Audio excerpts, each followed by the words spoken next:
Hello, how are you?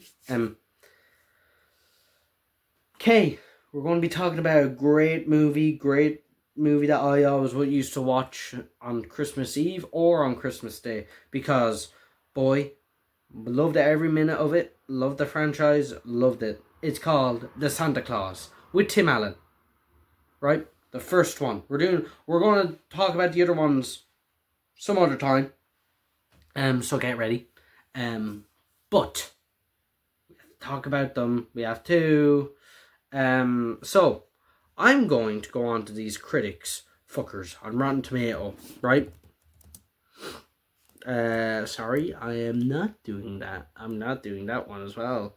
The Santa Claus. Oh, yeah, that one.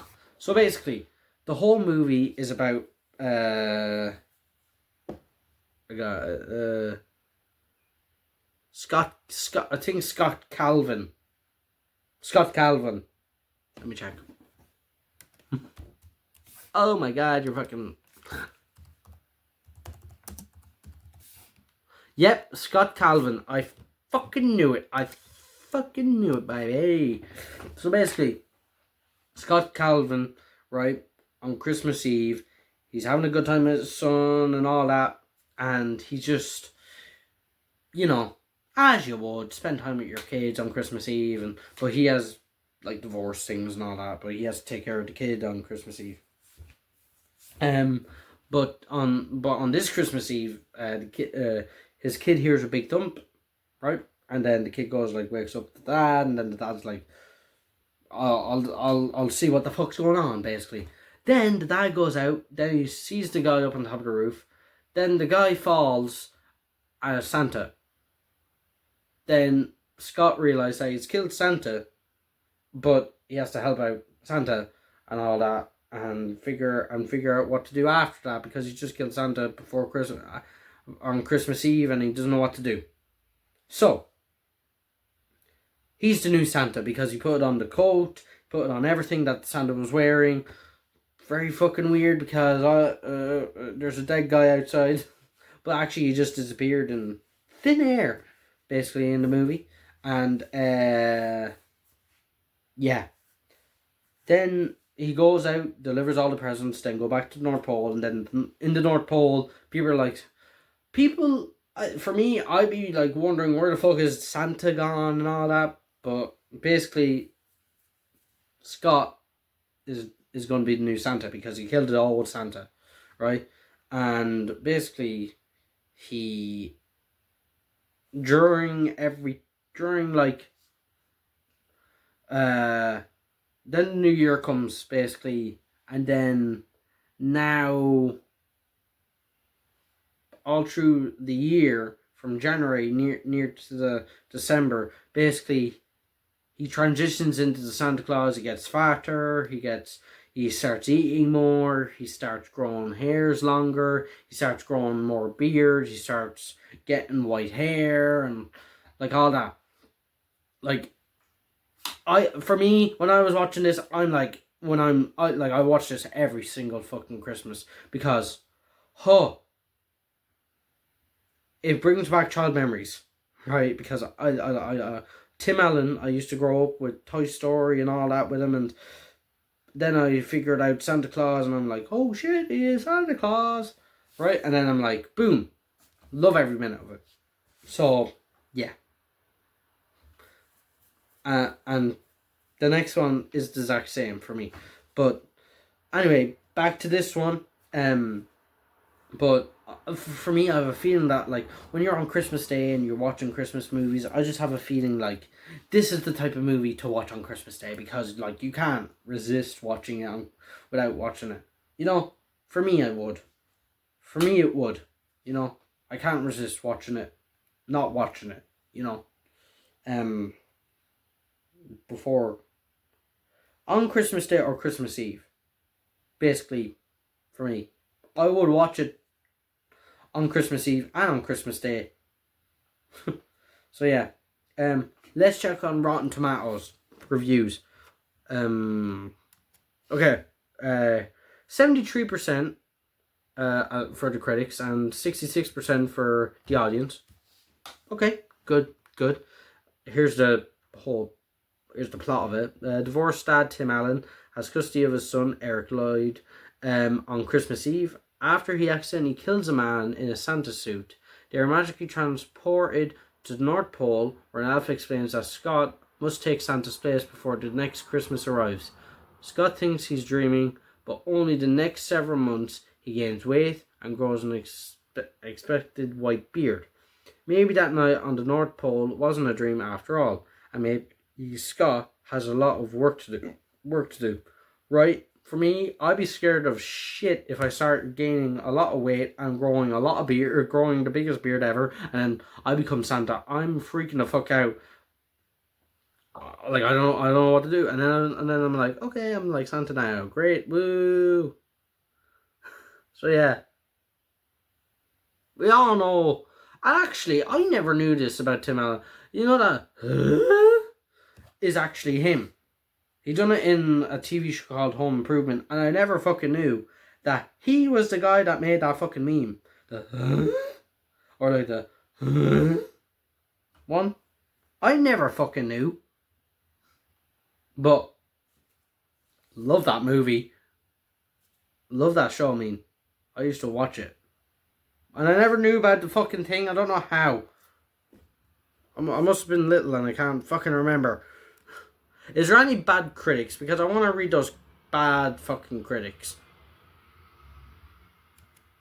I want to read the people that are like, oh, this is very childish. I don't like this. Oh no, I don't like it. Oh. Bad critics. I want the bad ones. Let me show them. Let me see. Okay, here. Like most modern fantasies, the Santa Claus isn't very clear about the rules governing Scott's new powers. You don't have to, because it's fucking Santa Claus, you bitch. Sorry. Shows a woman there, and her name is Carrie Ricker. If you want to go to her, just give her some comments. I don't fucking mind. Oh, we have another fucker. Oh. Like, for her, she's saying, like, they're not explaining how fucking Scott gets his powers. Right? He puts on the suit, gets the powers on from the suit, then he becomes Santa. If he didn't put on the fucking suit, he wouldn't become Santa. And then Santa died as well, so he must have passed on his fucking magic to him. So, yeah. Just think about the logic, woman. Here we are. We have another guy here. Oh, great. Tim Allen's talented for dry, regular guyness fails to kindle Disney's sappy big screen log. We don't care if Tim Allen is bad, right? We all know some of his movies aren't that good and all that, and I get it, but Santa Claus is the best. Is one of his best, right? One of the best. So don't start with me, okay? Don't start. Another person, you can get the same emotional and imaginative kick staying home and rereading your Christmas cards. What the fuck are you talking about? Oh, these are for kids. You're basically saying to a kid, hey, you better not watch this movie. It's very emotional and imaginative kick. You don't want to watch that. Read a fucking book. Or read Christmas cards. Make you fucking upset. It's pissing me off a little bit. I don't know why. But, like, sometimes critics are just fucking annoying. Okay. A feeble attempt to receive the tradition of heartwarming family seasonal comedies that gave us Miracle on 34th Street, It's a Wonderful Life, The Bells of St. Mary's, and many others. It's an attempt. You think, okay, very overrated and surprisingly sour. Okay. Despite its charm, the movie didn't push over the top into true inspiration. You want inspiration to become Santa? Okay, no problem. There is a lot of people that watched it and said, like, damn, I might go outside and fucking try and call Santa down. No. You're it's just a Christmas movie for kids, and then people are just arguing about it, like saying like, "Oh, these movies are not imaginative and all this." I don't care. It's for kids, right? Let kids enjoy their movies, right? I don't want to hear a critic out there saying like, it's okay, but doesn't work on your imaginative. Here, listen, I don't care. It made me believe in stuff when I was young. It made me believe in stuff, right? And I love watching it when I'm young. Even when I watch it right now, I love watching it because, like, I get it. It's there might be some cringy parts in it because it's like from the 19. It's a 1994 fucking movie, right? You would get cringy from it. You would get like, ew, I don't like that. Oh, jeez, what the fuck? You would be like that, right? But just enjoy it. Just enjoy watching it. Like, he's becoming like Santa in the movie, and he's becoming, it's funny. I know it's Tim Allen funny, but it's funny. So yeah, I just don't like bad reviews, as you can see. But yeah, go and leave it there. Actually, maybe I might do a quiz. Should I? I think I should. I'll see you in a few minutes. Or see you in a second. So yeah. We have found a goddamn thing for it. But we're gonna go do it fast because these ones are very quick and all that. It's on Zoo. It's called Zoo. Yeah, I don't know why it's called Zoo, but yeah. Okay, who is the main character? Scott Calvin. We all know by Tim Allen. The movie earned what box office ranking in 1994? About 5. 1? Oh my god, you done fucking great. It's on the New York Times. How many sequels did it have? 3, and also a TV show.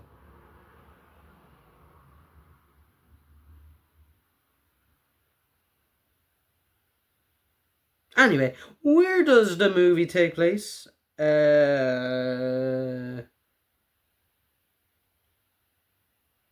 Chicago? Lakeside. I never really listened. What actor did the writer have in mind while writing the role for Scott Calvin? Owen Wilson, Will Ferrell, Bill Murray, or Will Smith? Haha. Just Will Smith on the screen. If you watch Scott, if you watch him, haha. He's just like haha. Oh, that's hot. Oh, Santa Fall. Oh, that's hot. If it is Will Smith, oh my god, I bet it'd be Will Ferrell. Bill Murray. After Bill Murray, the role almost went to Chevy Chase. Chevy Chase would have been very funny in it as well. But Tim Allen is very good as well. What is the name of Scott's son? It is Charlie. They're divorced, yeah. What is the profession of Charlie's stepdad? He is although the movie he is the psychological aspect of the whole plot. He thinks that Charlie is too old to believe in Santa. It all seems to stem from some childhood story when he was 3. Audinati, a nice list. What letters go next to the children's name? PC, OK, N or NN, or G or B? GB. PC. P stands for present and C stands for coal. Oh, okay. In the movie it does. When Scott, who is the new Santa, gets in the sleigh, what does he see that has the initial CD?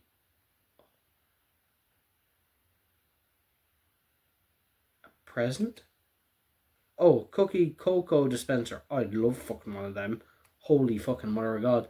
Well, while Scott is cooking or burning their dinner, what movie is Charlie watching? Jungle Book, Christmas with the Cranks, Miracle on 34th Street, or Jack Frost?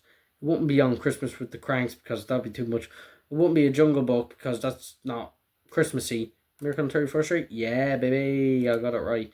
What is the one way to describe the relationship between Scott and Charlie in the beginning of the... It's distant. It's not that good between them.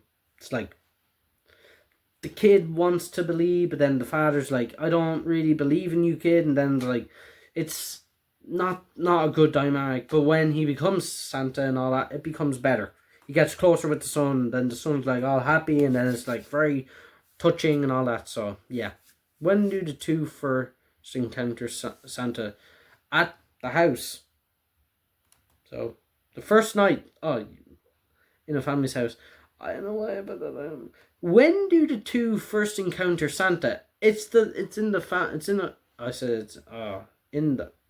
home. Sorry. First night at Scott, it was when the two encountered the original Santa. It is Christmas Eve, and they hear a thud on the roof. Charlie wakes Scott up, and they both run outside to find him on the roof. Aruso, such a clatter. Oh, doesn't he say Aruso, such a clatter? Oh, what was the title of the movie going to be originally? Scott Claus, 'Twas the Night Before, or Scott the Santa, or Such a Clatter?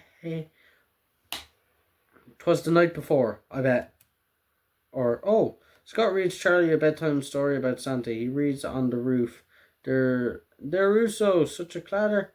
This was a famous line in the movie. Charlie, or any kid for that matter, was not originally supposed to be included in the cast. I don't know that.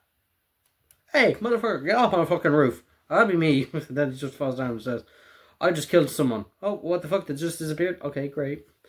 These local animals were put to good use in the film. Reindeer, of course. Be a fucking dog. Hey, fucking use that sleigh. Charlie and Scott spend Christmas Eve dinner where? North Pole. Because they get brought. Okay, never mind. Oh, fuck yeah. Go to a fucking diner.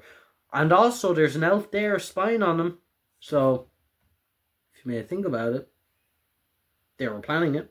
When did the movie first hit theaters? 1994. I already know because I've read it and I've seen it. And that makes it 22 years as of 2016. Okay, so 2017... 2017, 2018, 2019, 30... What?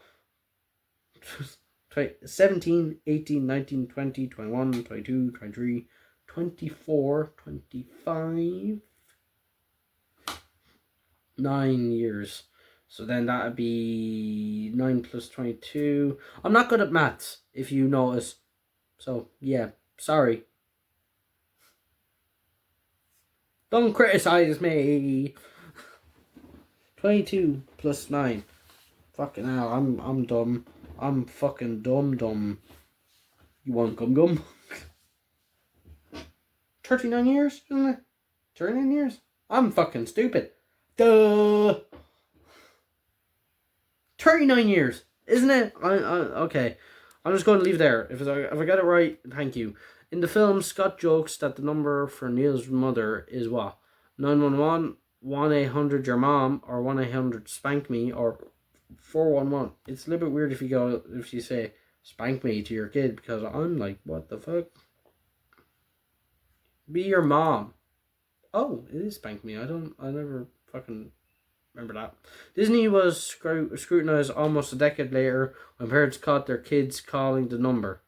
It was for an actual phone sex line. Disney removed the reference from future releases. Okay. I don't know why you put that into the movie though, Disney. After finding out he is the new Santa, Scott returns to work for a presentation of what? Wasn't it a new toy? Yeah, because he works in a toy company. A toy is called the Total Tank. Scott is so disappointed with the toy and the ad displayed Santa riding in the tank instead of his sleigh. He voices his opinion in anger. How dare they take away the classic sleigh? Yeah, he was like basically nearly Santa at that point, and he was like, fucking hell. Like, he was getting annoyed pretty much. He was like, he didn't like it. Who is Scott's boss played by? Peter Dowell, because I never seen the other guys off of it. He is seen in both sequels as well. However, he plays a different character. He plays Father Time in Santa Claus 3. It was the final film he worked on before passing away due to cancer. Probably, if you think about it, Father Time died and he stepped in for him, or Father Time might be his dad. Ooh. Scott and Santa Claus have the same initials, because it's SC. I already know. In the beginning of the movie, Scott is running late. What is the excuse? He is sick, he's in traffic, he was on a date, he set a turkey on fire. He set a turkey on fire? No, he's in traffic. Never mind, because I haven't really seen that part in it. I'm like, ooh. Scott calls from his cell phone to say that there is really bad traffic and even fakes yelling at a woman on the road because she is driving poorly, even though his car is the only one on the road. He is portrayed as a poor father. Okay, yeah. What sickness does Scott say the reindeer might have? Bronchitis, pneumonia, key Lyme disease, or rabies? Probably rabies. Oh, key Lyme disease. He means Lyme disease, but he says key Lyme. The reindeer used in the film were brought on set from the local zoo. Oh, I never knew that. The new Santa is visiting houses. A little girl sleeping on a couch leaves what? It's soy milk. He doesn't like soy milk. So, yeah. When Scott drinks it, he comments that he thinks that the milk has gone bad. Scott had previously told her he is lactose intolerant, so the girl remembered to give him soy milk. Yeah. Which was nice. Like, if you don't mind, I'm Santa, could you give me soy milk instead? Very funny if that happened. The ladder that appears to help Scott and Charlie get to the roof was made by what company? Santa Claus Go, Rose Sucker Leather, Happy Ladders Day Go, or Milk and Cookies. Santa Tools, isn't it? Oh, it's Rose Sucker Ladder. I haven't watched looked at the fucking thing. I would look away or sometimes. Rose Sucker Ladder Co. is a reference to a question Charlie had asked about the line. There's a rose such a clatter from the famous poem A Visit from St. Nicholas the Night Before Christmas. Who was the little blonde girl walking away from the window in the film's intro? Scott's daughter, an elf, a famous actress, or Mrs. Claus? Probably an elf. In the beginning, we spot one of the elves that we later see at the North Pole. There are many scenes with elves. Another elf is seen when Charlie and Scott are being led to their tables at Denny's. And also when Charlie is talking about his dad being Santa, and then there's an elf in the fucking room sitting down. All the kids laugh, but except that elf. But I never knew there was an elf at the very start. I should look in the ears, because that's what it said. When kids scream, let him go, let Santa go, is reference to what? Miracle on 34th Street, because in the movie, basically Santa in Miracle on 34th Street, I should have put that on, but I've never seen the fucking movie. I don't know why I never seen the fucking movie. Santa is in court, basically, for it. When the kid screams for Santa's release, this is a reference to American 34th Street, an old Christmas classic that debuted in 1947. The movie was also featured in The Santa Claus on the television. Charlie watched it as Scott was in the kitchen burning the turkey he was attempting to make. What's the name of the waitress at the restaurant? Judy, Martha, Lena, or Alice? Martha. Judy. Judy's name of the waitress. Judy has the same name as one of the main elves Scott and Charlie meets later. When wondering where he got the pajamas he is wearing, Charlie tells him Judy gave them to him. Scott's ex overhears and wonders why a waitress gave him pajamas. I'd be wondering why as well. What do Bernard and Scott both call Charlie? Kiddo. Hey, kiddo. Oh, sport. When Charlie and Scott first go to the North Pole, they meet Bernard the elf. Bernard is pretty much the head elf at the North Pole, besides Santa, that is. He gives Charlie a welcome present. Oh, hey sport. How long did it take Judy to perfect her hot cocoa recipe? 10 years, 100 years? Probably 10 years, because 1,250. Oh yeah, that fucking little woman. Oh no, I done that wrong. Oh, it's that girl. Fuck. She said it took her 1,200 years to perfect the recipe. Not too hot, extra chocolate, shaken not stirred.